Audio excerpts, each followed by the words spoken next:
Okay, welcome everyone. My name is John Fullerton, and I'm the Executive Director of the new University of Southern California Education Policy Hub. On behalf of the Hub's leadership team, which includes our co-faculty directors, Patricia Birch and Morgan Polikoff, and Director of Research, Anna Saavedra, we would like to welcome you to the very first public Hub event. The USC EdPolicy Hub was created as part of Dean Nogueira's Educational Equity Initiative. The Hub is collaborating with education systems, community colleges, and community groups across Southern California to co-design and conduct relevant research that will help our partners navigate the challenges and improve outcomes and equity for our students in the region. This research will be based on input from schools, families, education systems, community-based organizations, and civic leaders with the intent of delivering practical, actionable solutions to those same stakeholders.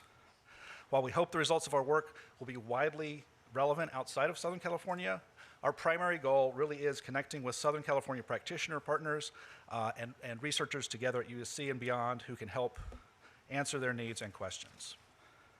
So, most of you today actually know that very well because you've been at our first conference where we've brought together 8 different local agencies to work with teams of researchers, students, and faculty at USC and elsewhere to design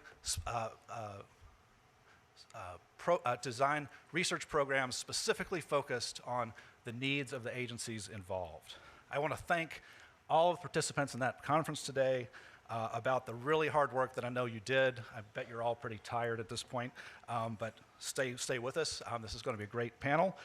And I also want to thank you for the hard work you put in tomorrow. And I also want to acknowledge that while it's extremely important that practitioners and researchers work closely together, putting these two groups together for a long time is actually a challenge that really requires us all to leave our comfort zones and think in maybe slightly different ways than we do in our day-to-day work. Tonight's forum on the challenges and opportunities in education in Southern California also illustrates a key belief that motivates the work at the Hub. With representatives from K-12, higher ed, nonprofits, and academia, I suspect that it will highlight that ensuring equity and excellence in education for our students is not something that can just take place within the bounds of schools, but will require solutions that will need to cross both organizational and sectoral boundaries. Districts and charter schools must learn from one another. Community colleges must be connected to the high schools which feed them students, and the high schools need to be connected to the community colleges. Students who are unhoused, students who are in migrant families also need supports beyond what schools alone can provide. We hope to have many such dialogues across sectors going forward and really serve as a hub for identifying and developing boundary-spanning solutions. We are very excited about the possibilities for this initiative for the students of Southern California and are extremely pleased about all of you being here and participating this afternoon. So with that, I'm going to turn it over to Dean Nogueira, who will introduce tonight's panel and lead the discussion. Thank you. Thanks, John.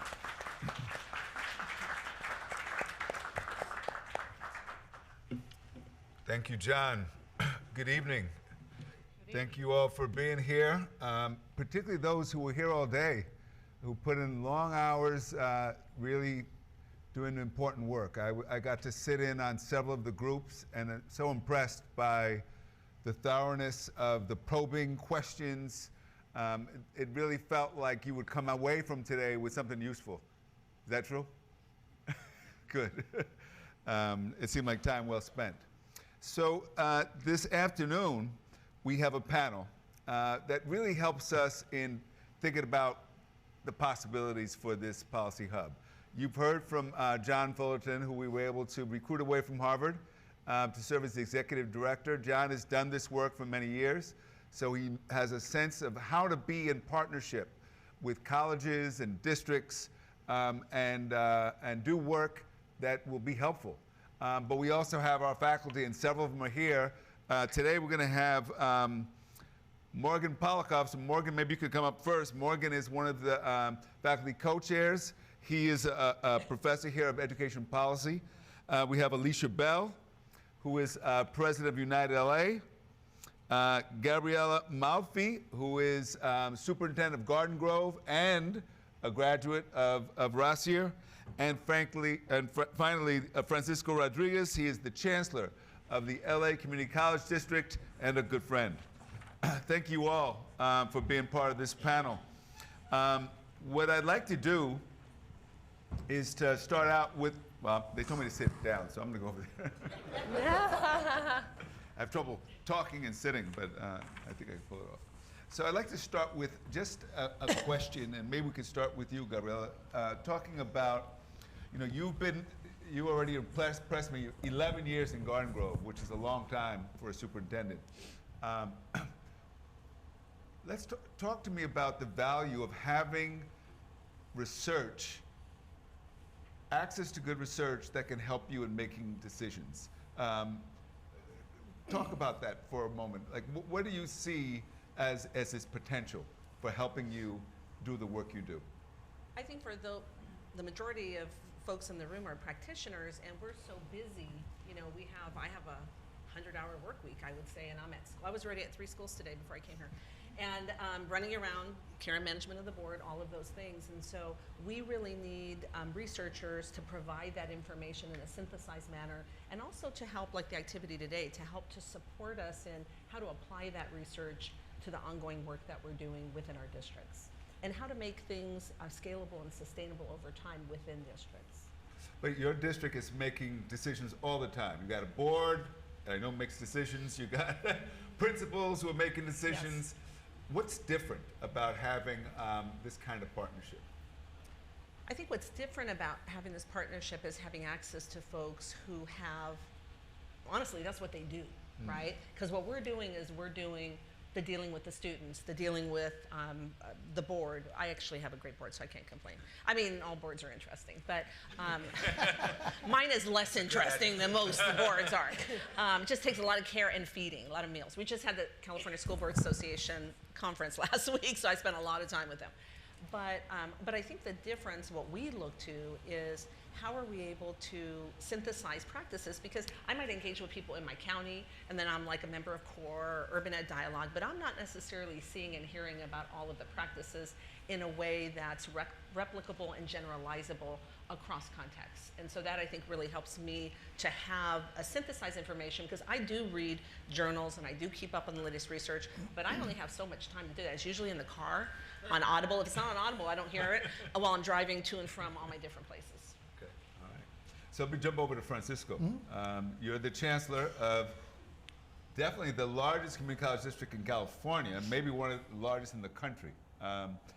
Talk to us about how this helps your district, because you're faced with a number of issues, opportunities, challenges facing the college district as well as your students and faculty. Yeah. Well, thank you, Pedro.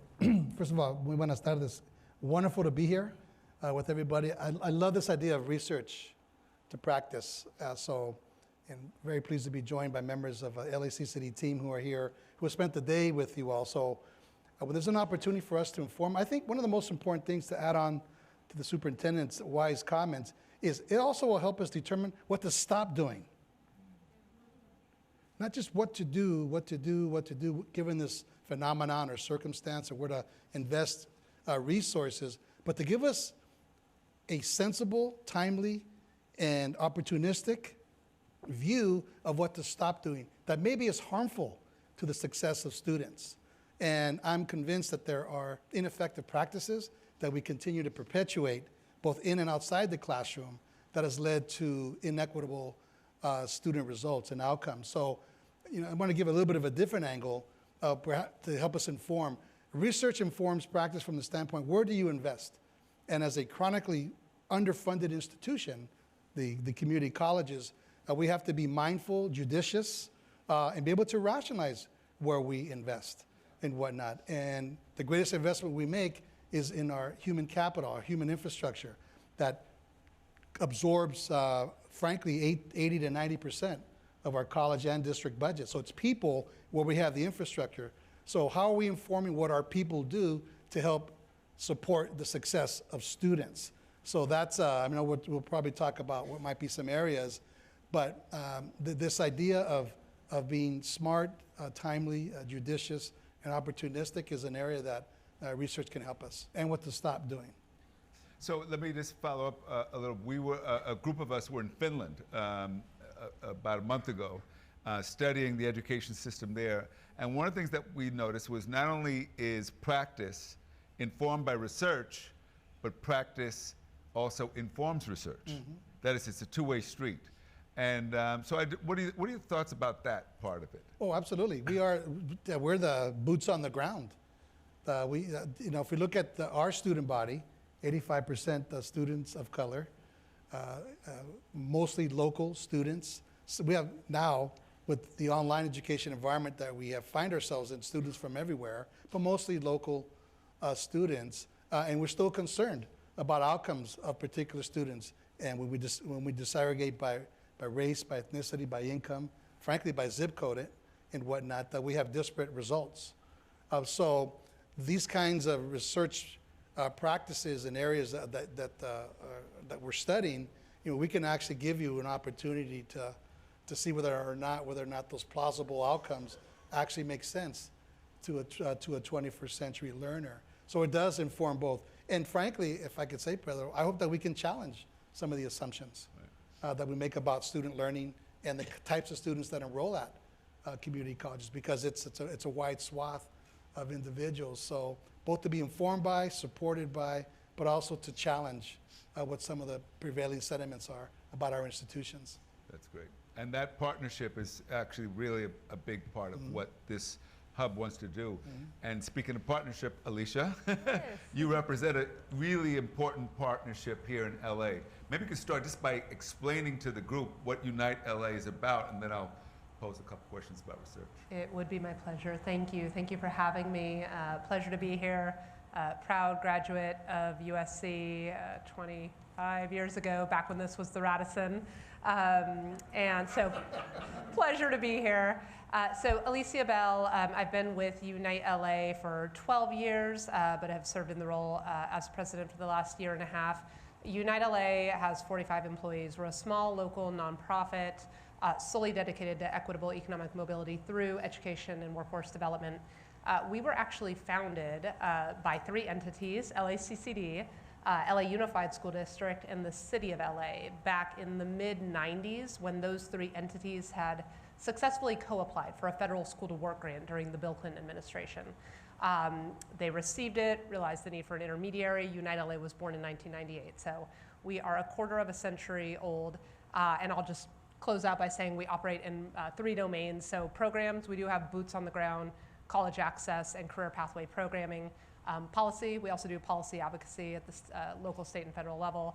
And then systems work, where we work on implementing legislation that has passed, investments that have been made through kind of serving as that intermediary between various local stakeholders.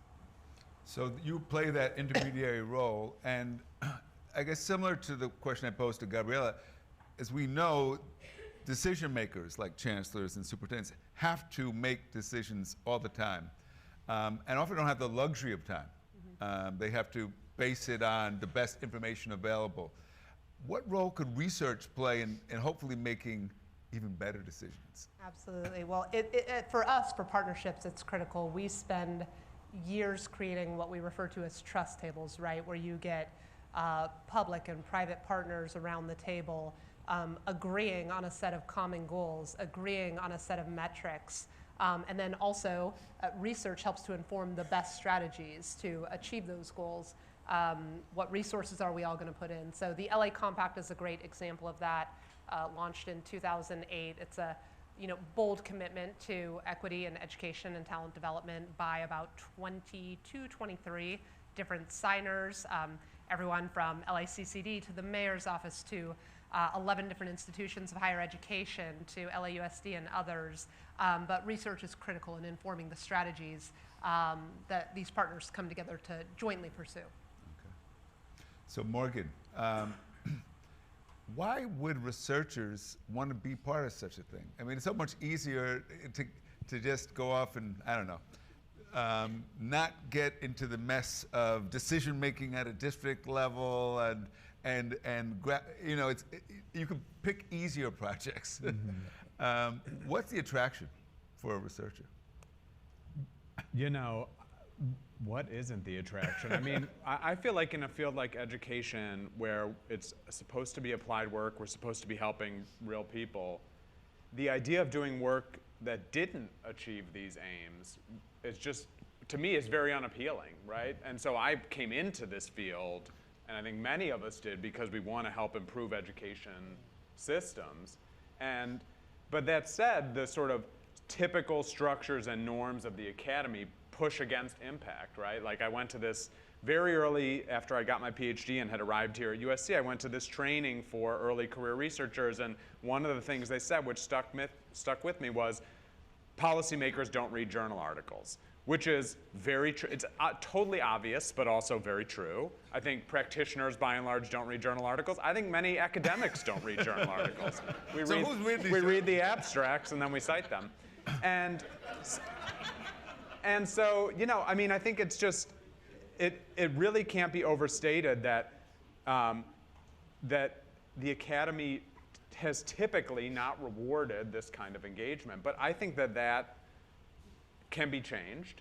And I think that USC is a school that I think definitely does value traditional norms of publication and grants and things like that, but also does value impact and different ways of thinking about and measuring impact. So I think for me, it's just, you know, this kind of public engagement is absolutely at the heart of what I want to do, and I think what other people in the center and in the school want to do. I think we're unusual in that way. Yeah. So during these planning meetings, when we were talking about doing this, we kept redefining the target population. Right? First, we were thinking, well, LA Unified is huge, second largest district. Maybe we should just stick with LA Unified. So, oh, but LA County has, what, 88 districts. They've got a lot of help. Oh, but then we got community colleges. And he said, what about Orange County? What about Riverside? Maybe it's, so are we biting off more than we can chew here? Talk about Southern California. Well, I think what, you know, those conversations, which I was definitely a part of, it reflected the reality of the situation, which is there's a tremendous amount of need, there's a tremendous amount of diversity, there's lots of folks who want guidance and aren't getting it. I think oftentimes there's districts that may not have the internal capacity due to size limitations or things like that. And I think that there are places that get disproportionate attention because of their size. And so there is so much need out there, and it is not that we know that we're not going to solve all the problems in the 83 districts in Los Angeles County or the 10 million kids in Southern California. But I think that, you know, we want to be able to serve everyone in this region who has questions and needs support, and you know, and we don't want to say, no, we're not interested in working with you because you happen to be on the other side of a county line. That's silly, right? And so we're really excited about that diversity and not just being constrained to one or two districts. And I should add, part of the reason we call it a hub is because it doesn't have to just be USC, right? In fact, we had some colleagues from UCLA today. Are they still here? They were here. There's a hand. They still here? Yeah. Okay, so I'm glad you're still here. Because the point was that this is really a hub of bringing together higher ed researchers with our partners in colleges and also K-12. So to Gabriela and Francisco, what's keeping you awake right now in terms of challenges facing your systems, and where could research really be helpful? Either of you. You want to go first? Go ahead. Oh, okay. So the question was posed to us, what's keeping me awake at night? So I started writing all these things. I'm like, but it's not really there's annoying things and things that concern me. Like declining enrollment obviously is a concern, but there's a lot you can do. The fiscal outlook, I was just at the California School Board Association, so we're talking about 1% COLA next year. The state bureaucracy, don't get me started on CDE, I'm in like civil disobedience with them every day. Politics, the board meetings, we had to shut down a board meeting because people came up with that weren't even from our district. But those things don't keep me up at night, they just annoy me. But what really keeps me up at night as a superintendent, a few key things. One is, inequities in design or implementation. And I like to think in our district, in Garden Grove Unified, and I brought some summaries of our annual report just so you can see what our goals are and so forth. I feel like we have a very strong design for equity, but it's not always implemented in the way it's intended. And so that's what really keeps me up at night. We have something called the Garden Grove Way, which is, if that were my child I gave birth to one who's 35, 28, and a little 8-year-old. Long story, same husband, but it's menopause baby, etc. But I always think, would that be good enough for my child? And that keeps me up at night, because I think systemically we all have implementation issues and errors that come about with the best intentions from the district office, which is why I, as superintendent, and my cabinet, and I know we have school districts here, have to have like a constant pulse, not just on what we think we're doing, but what's really happening and what kids are experiencing and what parents are experiencing. And that is very time consuming, but so important. The other thing that really keeps me up at night is in my district, which is 79% free and reduced lunch, 95.4% students of color, primarily first generation, majority from Mexico, and then the second largest group from Vietnam, and then 39 other languages, is that our families have not rebounded post-COVID the way that we would hope. Academically, our kids are actually doing really well. We've rebounded with SBAC, I'm super pleased, but just the number of high school kids having to work to supplement parents' income, especially our undocumented families, that really keeps me up at night. Like, what can we do more for them? And then for me personally, in my 11th year, but I have, after this year, 4 more years to go, is succession planning. And how do I maintain the coherence of our system in a way that's gonna last beyond me? And that really keeps me up at night. So those are the 3 key things. That's an excellent list. My goodness. I've learned to sleep well at night. You have to.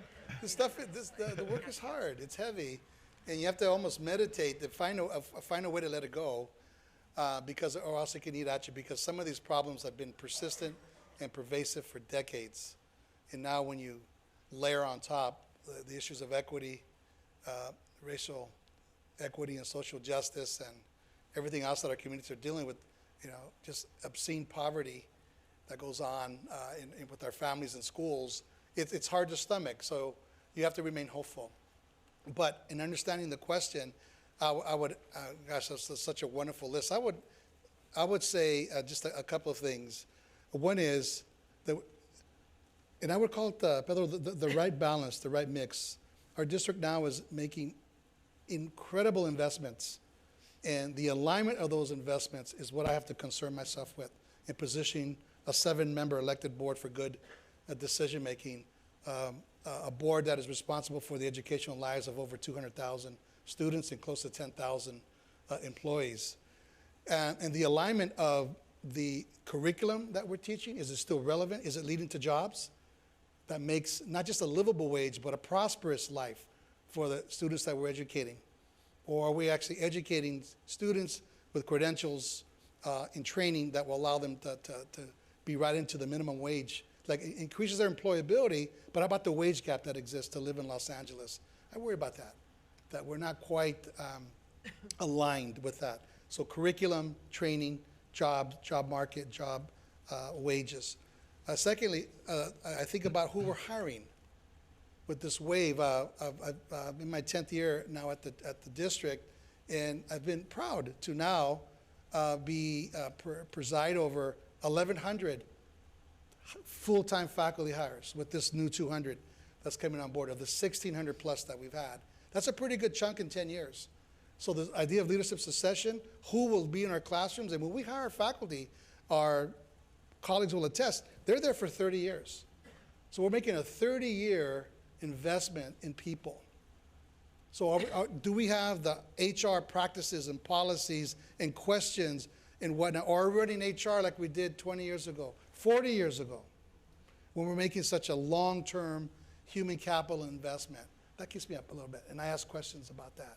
For example, in an hour-long, 75-minute interview, it's a 10-minute demonstration, yet teaching is what they will do 80% of the time.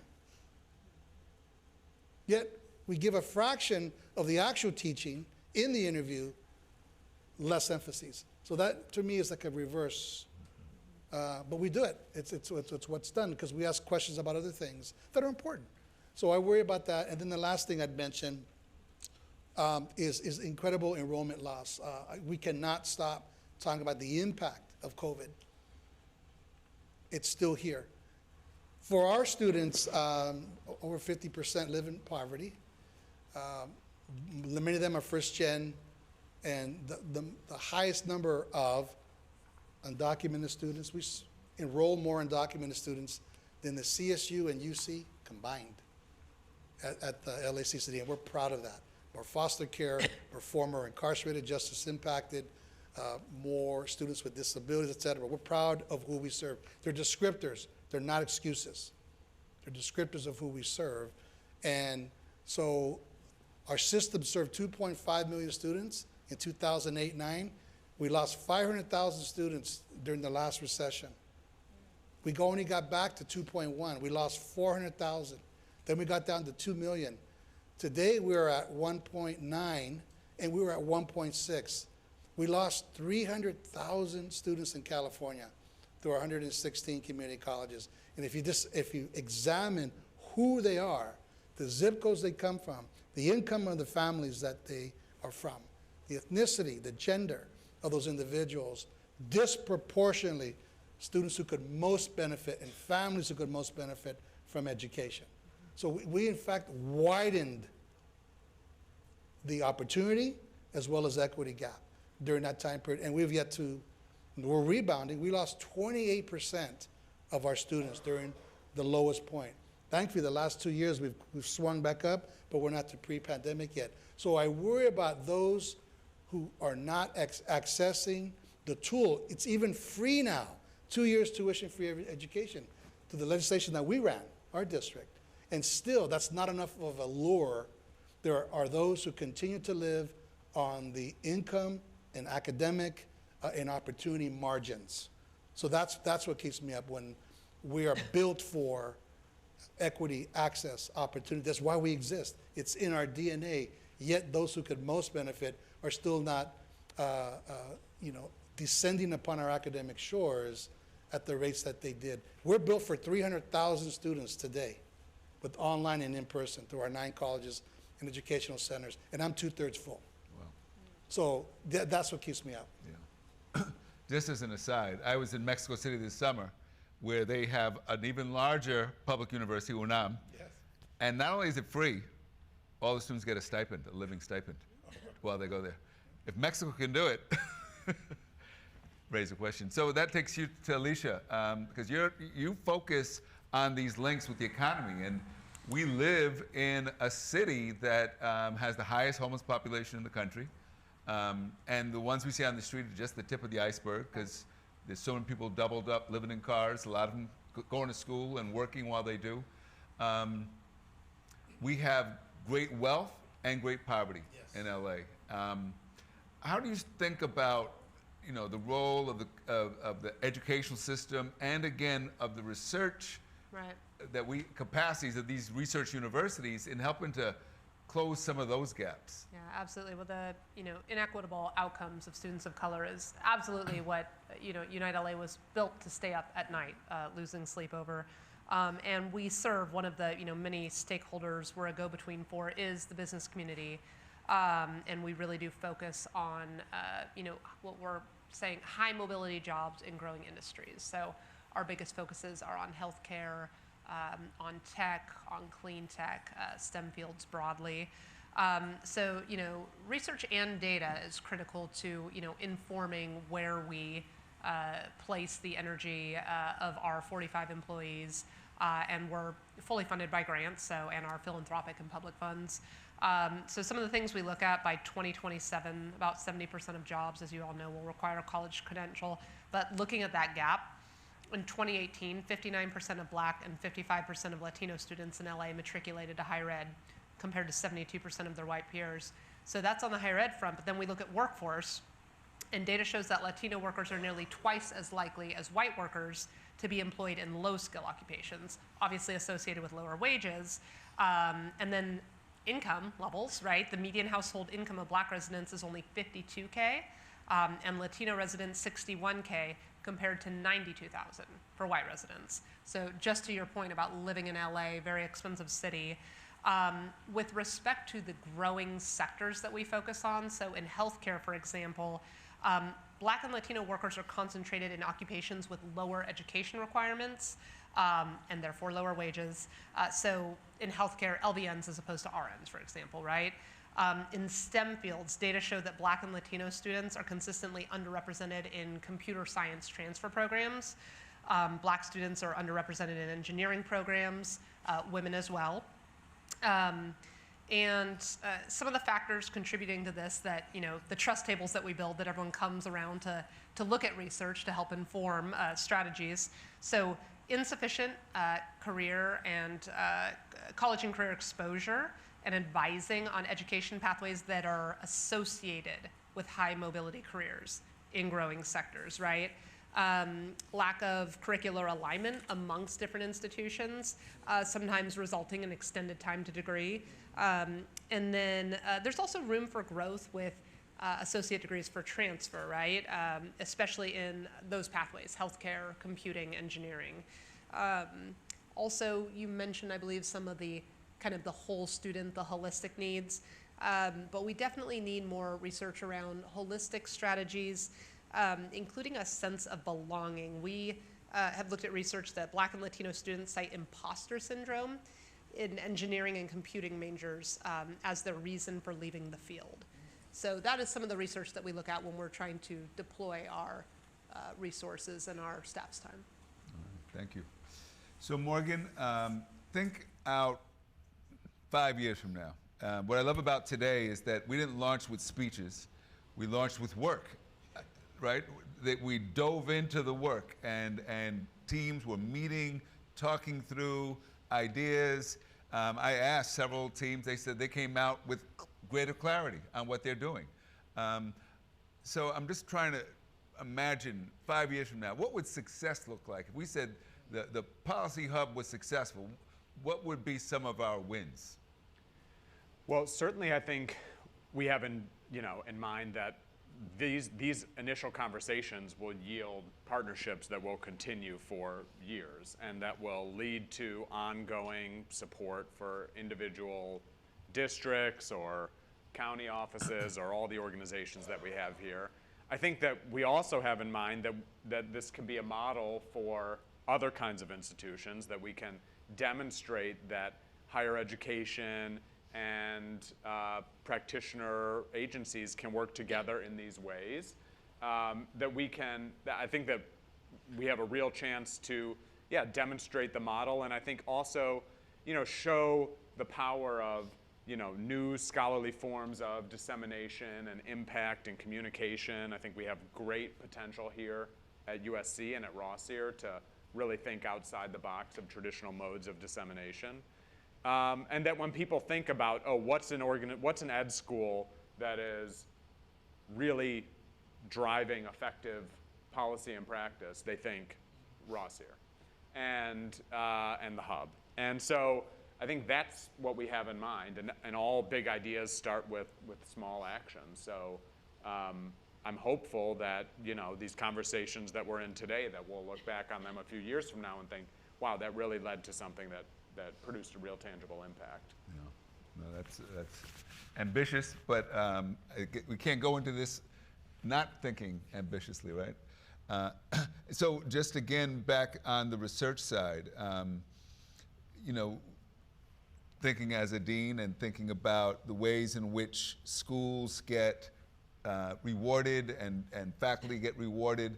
How do we incentivize a new generation, we're a lot of grad students here today, to see this kind of work as being the kind of work that they really want to dig into and be part of? Well, I actually think that most students that I know that come to a school of ed or work in ed policy or in higher ed, they want to do this kind of work, right? So it's less about changing the students or recruiting different students, and it's more about changing the institutions. And so I think that, how do we accomplish that? Well, that I guess is actually really challenging. But I think that there are examples of individual faculty at our own institution, at other institutions, who have demonstrated their impact early in their careers. And I think that it's also, people have in mind that there's some trade-off, that if you do this, you can't do the thing that gets you tenure. And I don't think that's true. I think that there are ways to do that. But I think it is first and foremost about changing the institutions. And then I think we also have in mind that, if you're a PhD student, you come to a school like this, you must go and do a tenure track job, or we failed you in some way. And that's also not true, right? That there are tons of jobs that produce real impact that are in research firms or in consulting shops or in research offices at districts or community colleges that can have substantial impact. And we also have to value those just as much as, getting a tenure track position, right? Okay, thank you. So I'm going to open it up. So if you have a question, there are 2 mics. Please stand up. While you're thinking about your question, there's a question. All right. Well, just go right ahead. Yes, please. Good afternoon. My name is Allison Curry, and I hold a position here at USC as well as in Culver City Unified School District. I'm an administrator at the alternative school for Culver City. And first, I want to thank you for what you all are doing. The research is necessary, but one of the things that is curious to me is, where is the student and the family voice in this hub? Because in my role, I have found that is what's most important.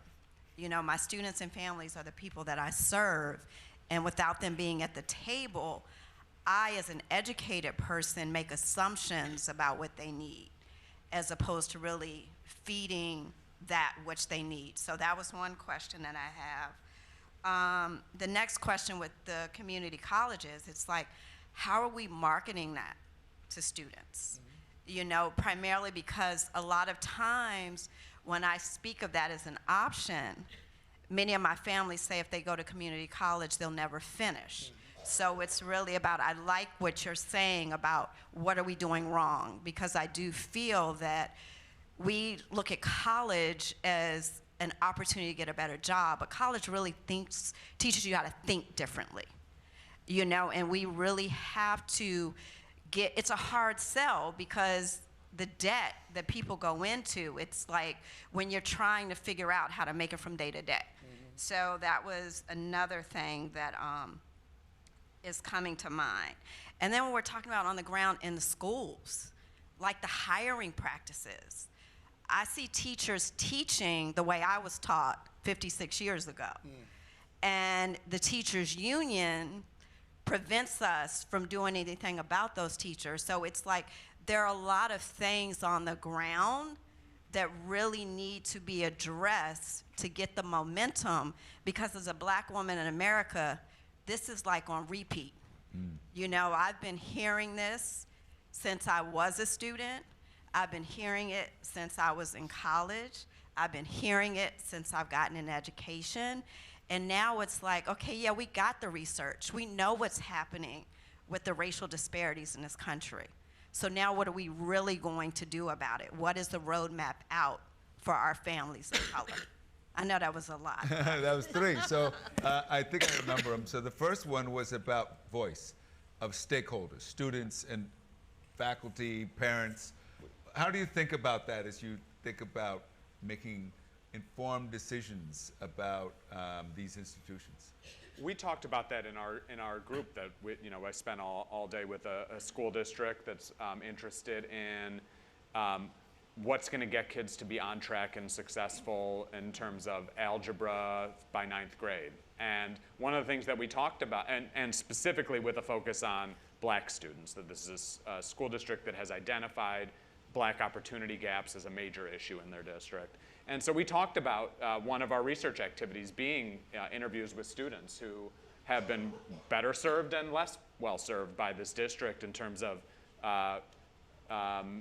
getting them to and through algebra. And so I think every district has different sets of issues, but I think this model actually lends itself very well to the engagement of different stakeholders, and I think we talked about that in our group. So I think it's not going to apply to every single project that is done, but I think we recognize that that's very central.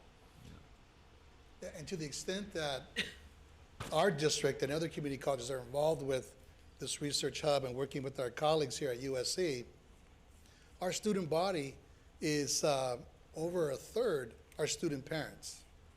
And 50% are adult learners. So this idea of voice for working student parents, children in local schools and whatnot, those are our students. So to the extent that we have, whether they be interviews or focus groups or discussions with community college students, know that it's parallel to working with parents and working with older adults. So that's one way to ensure, because we think about community colleges as these 18, 19-year-olds right out of high school. We do have, that's less than 20% or so, correct? About 1 out of 5. The other 4 out of 5 are adult learners, folks coming back to school, most of whom are part-time. And again, over 1 out of 3 are actually student parents. And that's a significant component for us in how we deliver education, how we deliver our services, the kinds of supports that we have. We have 9 child development centers that are also laboratories for students in early child education and so forth. So I think if you're working with a community college, the voice of parents and children, I think will be as part of, because it's our student body. Gabriella, do you want to comment on that? I often say that students will tell you the truth, which can be hard to hear sometimes. They'll tell you where they're not learning. They'll tell you where they don't feel safe. They'll tell you where they don't feel challenged. How do we incorporate student voice, parent voice, especially now at a time when the voices get louder and louder? Well, to know things about what's happening, you have to know people. And kids will tell you things if you ask them, but a lot of people don't ask them. So I think building in to the work that you're doing, but also in each of our districts, a structure and a system for student input. So like I as superintendent have an advisory group. Every Monday I go to one of the high schools. I meet with different groups of students. Today the topic was the bathrooms. There are kids vaping in the bathrooms and they're hiding where no one can see it. And we have to do something. Principals in there and they're like, okay, we have to come up with a plan. So kids will tell you everything if you ask them, but you have to, first of all, build some trust and have a relationship with them so they know. And the same thing for parents. For our parents coming to the school, they're not going to come like in Nordstrom and say, I want to return this jacket. They're going to only say something if we ask them, if we invite them in, if we make them feel comfortable. Especially the higher poverty, the less likely. Most of our parents are immigrants, so they just trust the school. I'll do whatever, they trust them too much. We're like, you need to say something more. So we have to have a structured way. I personally mentor students. I have my 3rd group. It'll be 150 by the time they graduate. And I work with a group of kids from 6th grade to 12th grade. Riding the bus, you find things when I take a bus ride 3 times a year. So we have to be out and about eliciting opportunities and interacting with folks at all levels and knowing them so they feel comfortable coming to us, sharing these stories of how things are. Because if we're not really taking the pulse of what the effect is, there could be all these unanticipated consequences of what we're doing that kids are like, they're not even aware of the efforts that we're making because they're not seeing it in their day-to-day. So how can we connect with students from the little ones all the way up to our adult with disabilities up to 21 and make sure that we're really getting that pulse? Takes a lot of concerted effort. And I just want to add into the last part, the teachers union can't prevent you from doing anything other than negotiating the effects. They can bargain the effects of something. But when a district is giving up its power, if they're saying the teachers union stopped us from doing something, they cannot stop you from terminating a teacher. It takes a lot of time, a lot of money, a lot of attorneys, but you can do it. They cannot stop you from exercising your prerogative as an administrator. But what happens is if we don't have courage in our interactions with whatever groups they might be, associations, then we're afraid to say things. But we as administrators, we shouldn't be saying teacher union tell us we can't do that. We can't tell teachers what to do. That's what our role is, to do that. And so somebody's have to push against that because. I do. Yeah, you do it anyway. You do it anyway. Yeah. Go ahead, Alicia. I was just going to add, as a nonprofit, we engage students in interviews and focus groups, and oftentimes we have events where we invite them and we focus on serving foster youth, on opportunity youth, housing insecure, formerly incarcerated students. So we'll invite them to events, and more recently, after speaking with them about how can we engage you more deeply, they say, well, pay us for our time. We're happy to show up at your event and speak at your panel, but so now we are being really intentional as we raise grant resources to make sure not only are we paying them to come to attend an event, to speak, but also for their transportation, because a lot of them tell us, A, we don't just have money to Uber there and back. B, don't tell us the night before because I can't just run to the dry cleaner and have my suit. Like, it takes some time, some mental and logistical preparation. So we've been really intentional over time, more so about paying them and making sure their needs are met so that it's helpful to us, but we want it to be worth their while as well. Great. So Francisco, a second question was about making the community college attractive. Yes. We've all seen the data on the very few students actually transferring to four-year colleges. Do you think, is there something that we're not doing or that we should be doing to make the community college more attractive as an option for students? Well, if one takes the time, which is always difficult, to learn about the community colleges and its emphases and its quality and its people and its programs, its services and all those things that we're so very proud of, then it could be a really good choice, if not the choice, for individuals, but that's not what happens. First, I think we need to disavow this national dialogue and narrative that a higher education is not necessary. We have to do everything we can as a collective higher education community and K-12, this idea that, oh, you don't need a college education when we know. I mean, we can't all be social influencers? So that's something we can do together and whatnot. So that this, and we're hiding in plain sight. 1,400 institutions nationwide, almost 14 million students, 116 in California, 1.9 million students, and there's community colleges everywhere. But there's still a sense that there's more that we can do. We don't have marketing budgets like the private proprietary schools and whatnot. And again, they're not excuses, but we use our resources in teaching and learning of individuals. So we don't have the opportunity to market and to sell, and it's 2 years tuition-free education. We have over 300 programs that you can do in less than 6 weeks. At LACCD, you have 3,000 academic programs, so there are 9 colleges. I mean, just and support, so on and so on. So what can we do? I don't think we can do it alone. We need our higher education partners and champions to say, did you realize that your time to degree can be accelerated through dual enrollment? We have over 15,000 students dually enrolled at our local high schools, doing exceptionally well with our faculty and our curriculum at the schools. This is an equity matter. And we find out that those students who do well in those classes do well by reducing their time to degree, reducing their overall debt burden, and moving on to the four-year institutions and doing incredibly well. So, but that's not an experience that everyone has.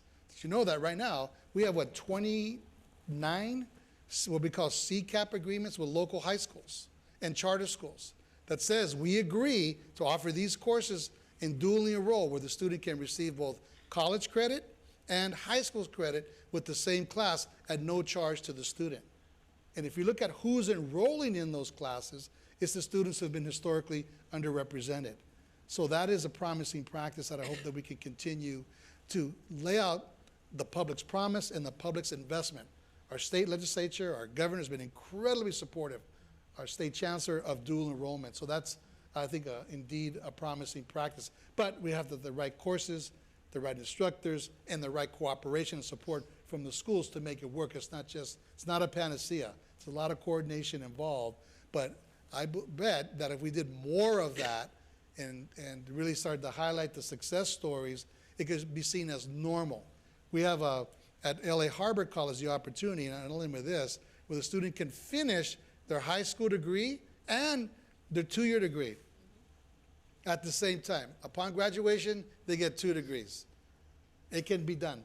Our students are capable of a lot of academic work, simply a matter of positioning them for it and providing the right supports so they can be indeed successful. So help us spread the good word about the most egalitarian open access institution.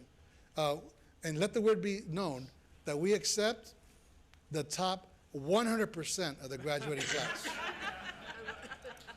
All right, so help us spread that word. That's a great offer. I couldn't miss that opportunity, Pedro. Thank you. All right, so I have the third question, but I'm hoping that there'll be at least another question or two from the audience before. Oh, I see one. So the third question, there's a little bit of, if I can say, cynicism about these efforts, right? That is, what's going to change? I mean, you know, I think we'd all acknowledge that inequity in society is driving inequity in schools, right? And we already talked about the huge challenges here in this region where we live. I think we are hopeful that research could play a role in addressing some of the expanding opportunities. But is that naive hope, or is that something that we can, we have good reason to believe that we can actually make some progress here? What gives you reason to think that? Oh, wait, Well, anybody. well, I was going to say, I think one of the areas of promise for research additionally is looking at where there has been significant change. Because I think sometimes we're looking day to day.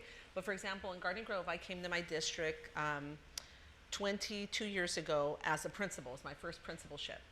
And at that time, we had, with the majority Latino population, about 57%. I was elementary, but I still cared about these things. We had like our A through G completion rate for Latinos was like 6%. It was abysmal, it was terrible. It's now 57%. So that was based on concerted efforts of putting things into place that were systemic around placement, around grading, around holding people accountable and saying this is what you must do. This is what you may do, but this is what you must do. And so I think there is a role for research as well as looking at what has been accomplished across different districts. Long Beach is here, different districts. And how did that happen? And how can it be replicable in other settings? In addition to looking forward to saying if we implement X, Y, and Z, how effective will it be? But what has been the efficacy of efforts that have happened within the districts, and how did that happen? And how do we make it sustainable, scalable, but also generalizable in other contexts? So that's tangible, right? It's measurable. Yeah. 6% to 57%. Yeah, that means numbers. more of those kids going to college and Yep. hopefully improving their lives with that. Anybody else? I'll just add, I mean, certainly there's research that goes into some of the, policy advocacy work that we do. But to your point, there have been historic state investments, right, over the past 2-3 years. I'm just, looking at this list, the $500 million for Golden State Pathways, the $200 million for dual enrollment, the $150,000 annually for the K-12 strong workforce, right? Learning aligned employment, $500 million. And so it's just interesting when you think about the research that goes into these policies that we advocate for, but then you go to the implementation side of things. I know we've had conversations with the governor's office where we say, how can we as an entity in LA be the most helpful? And they say, well, right now it's not through advocacy, it's through implementation. A lot has been passed, a lot has been invested, but on the ground, how is it actually being implemented? And all of that money is a bit of a double-edged sword, right? Because infusion of such a huge sum of cash, when we talk to LEAs about applying, we did a map. There were, this past year, 17 different state investments, all of with overlapping goals related to linked learning, work-based learning, dual enrollment, right? And so what we're hearing from the LEAs that we work with is that they don't necessarily have the capacity to apply for 17 different public funding strains, and if they get them to to implement, to report on 17 different. So, I mean, I would find it interesting, some research around the implementation of, going and speaking with the different LEAs. Are there some promising practices of folks that, maybe not all 17, but who are accessing 3, 4, 5, 6 different funding streams? What are some of those promising practices to implement and to streamline and to really leverage those funds to better serve the youth, but in a way that administratively is doable? Okay. Question here. Yes. Well, I want to thank each and every one of us that are here today, and especially the luxurious and knowledgeable and deep thinking panel. Where do we, I want to tie into the Dean's question about where do we go from here in 5 years from now?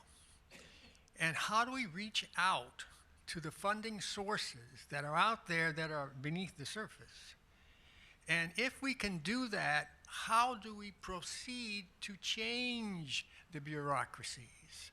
I mean, everybody's got excellent ideas, and all of a sudden we've got AI coming in at us, and it's looking at opportunities. We have to marginalize that. But in specific terms, I think the goals are magnanimous, but there's few avenues that coalesce.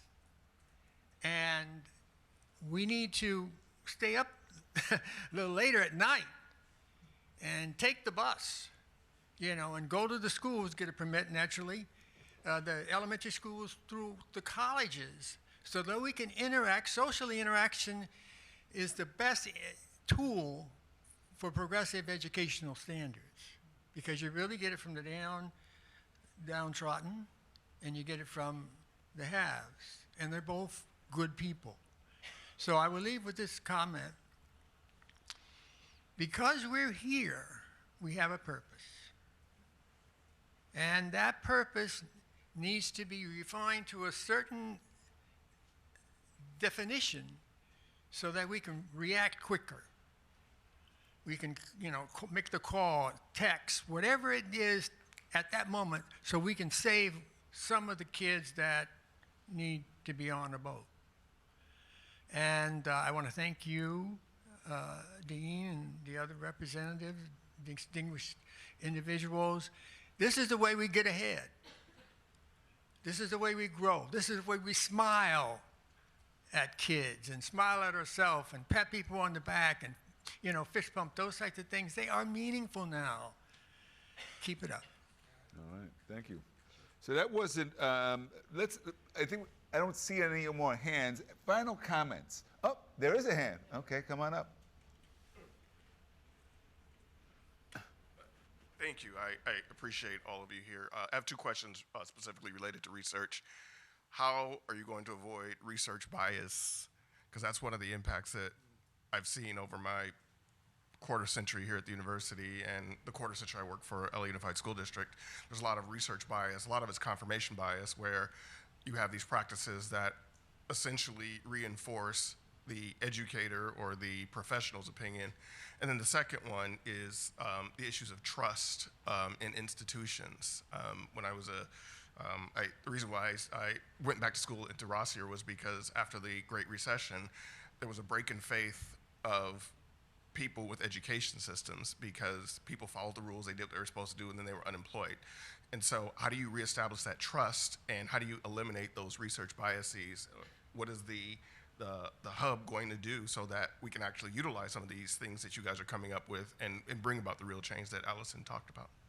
That's a great question. And just as an aside, so Chicago has the consortium, the research consortium at the University of Chicago. And they have done research that at times has pissed off Chicago public schools, right? But there seems to be enough trust there that they still allow them to do the work. How do we do that? I mean, because sometimes, you have districts like yours, like Garden Grove or the LA. I mean, if the research hub says, you're doing some things that are not really working, what would allow this relationship to be productive but honest, and so that we're not just confirming giving you the news you want to get, but giving the news that you need, because it'll help, hopefully, to improve and make better decisions. Well, I'll jump in. We would welcome that, first of all. If this is done in a way that the research is well done and it's done with, all the things I know it will be done with, but it has results. For example, a remediation that we used to just have as a common practice. Remediation, I know some of our colleagues here have done research on that. It wasn't working. A 40, 50-year practice of remediation that was actually harming students rather than helping them. It was a hard pill to swallow for the hundreds of dedicated faculty members and curriculum that we had put into it, but it was an infrastructure that was actually causing too much of a delay in degree attainment. So now we have essentially phased that out, and we're seeing the throughputs of individuals getting the college level English and college level math accelerate. That was a good thing. That was very hard, and it was very difficult.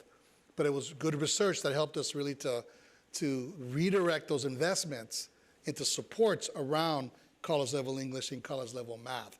So from the standpoint of culture, at our particular district, we would welcome that. And there is enough of a trusting relationship. It starts there, because there is some research, frankly, from other, I'm not saying higher education, but other types of institutions that demarcate the kinds of aspirations of our institutions, their capacity, their learning, et cetera, that we would simply discard and not take, because we know that it has a bias that is laden with describing individuals that may not look like them.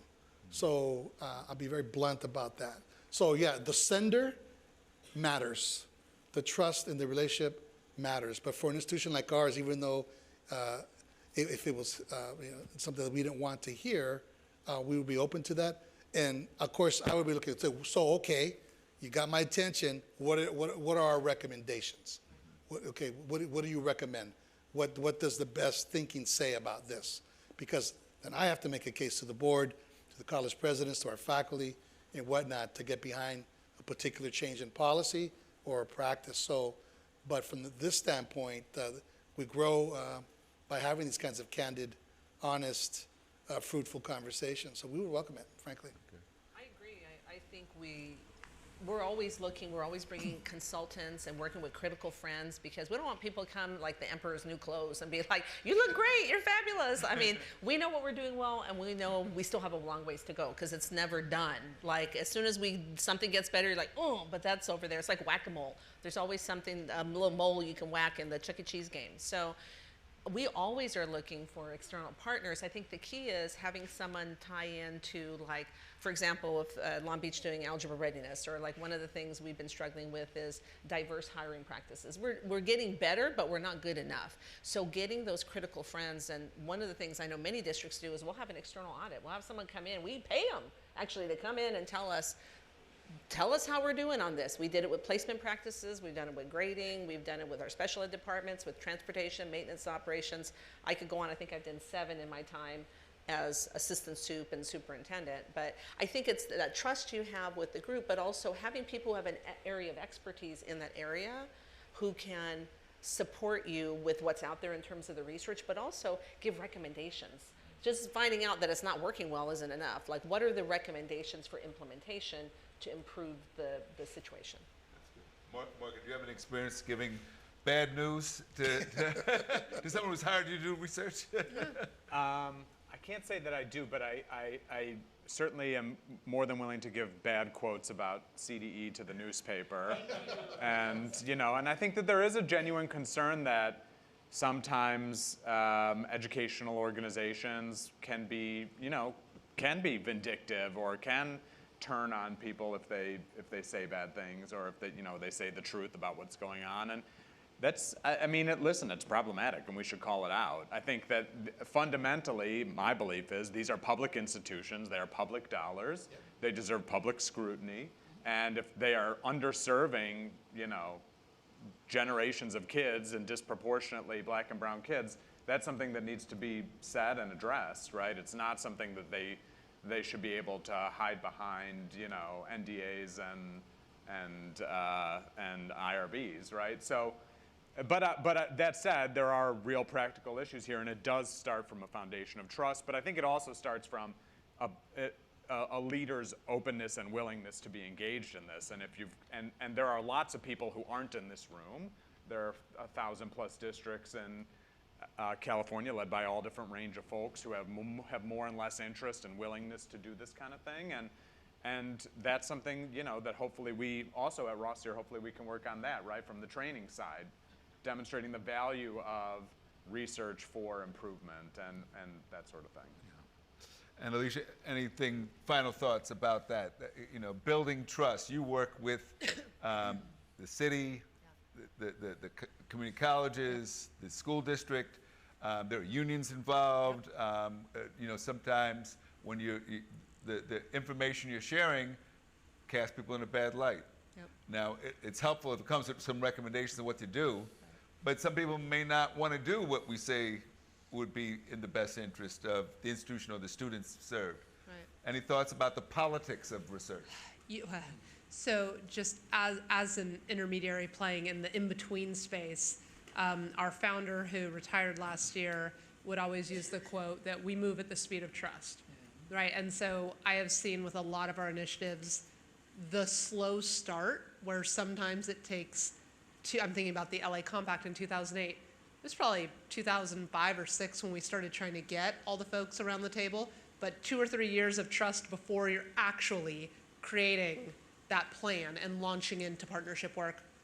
But then the durability when there is bad data related to one of the goals. So I guess a slow on-ramp, but that trust building does seem to make our efforts more durable.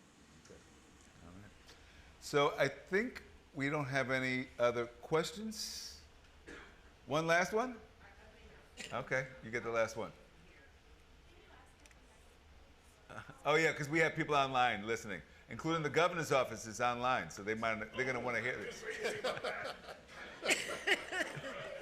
I'm sorry for what I said about CDE. I'm not sorry for what you said about CDE. Okay, my name is Renee Walter Akpan. I'm a recent graduate of USC class of 2023. I am a voice of reason for the students, and I speak with a lot of the students. They come to me and I listen to them. Many of them are concerned about their education from a student standpoint. So I guess I could say I'm somewhat of an advocate. I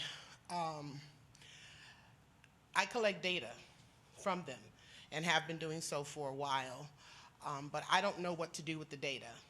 So my question is, how do I exchange the data? Who do I talk to? How can I become a part of that portion of the research to take the information that I'm receiving from I am the boots that's on the ground, but I don't know what to do with it. So I don't know how to take it to the next level to maybe support some of the concerns of the panel and of our academic community as a whole. So that's basically my concern, is where do I go from here, or who do I contact, or how do I exchange information that could perhaps help others to where we can actually, get some raw data together and we can communicate effectively. Okay. So that's just my concern. So maybe that's a good question for John. John, any thoughts about others out there who want to support the research agenda, this policy agenda? How can they get engaged?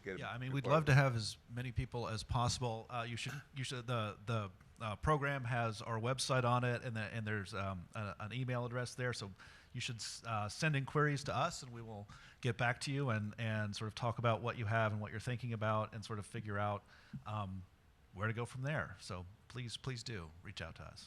Thank you. And thank you for the question. So let's give the panel a big hand.